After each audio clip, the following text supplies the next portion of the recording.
సంగారెడ్డి జిల్లాలో జంట ఆత్మహత్య కేసులో యువతి మృతి చెందడంలో ప్రియుడి పాత్ర ఉన్నట్లుగా పోలీసులు నిర్ధారణకు వచ్చారు. రమ్య ఇంట్లో ప్రవీణ్తో పెళ్లికి ఆమె తల్లిదండ్రులు ఒప్పుకోలేదు. తర్వాత వారం రోజుల నుంచి ప్రవీణ్ ఫోన్కి రమ్య స్పందించలేదు. దీంతో తనకి దక్కని రమ్య మరొకరికి చెందకూడదన్న ఉద్దేశంతోనే ప్రవీణ్ హత్య చేశాడు.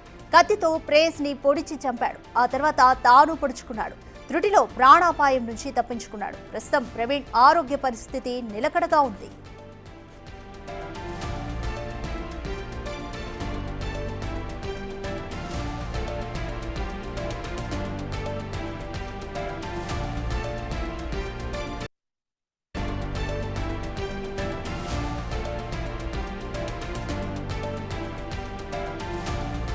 సంగారెడ్డి జిల్లాలో జంట ఆత్మహత్య కేసులో యువతి మృతి చెందడంలో ప్రియుడి పాత్ర ఉన్నట్టుగా పోలీసులు నిర్ధారించారు.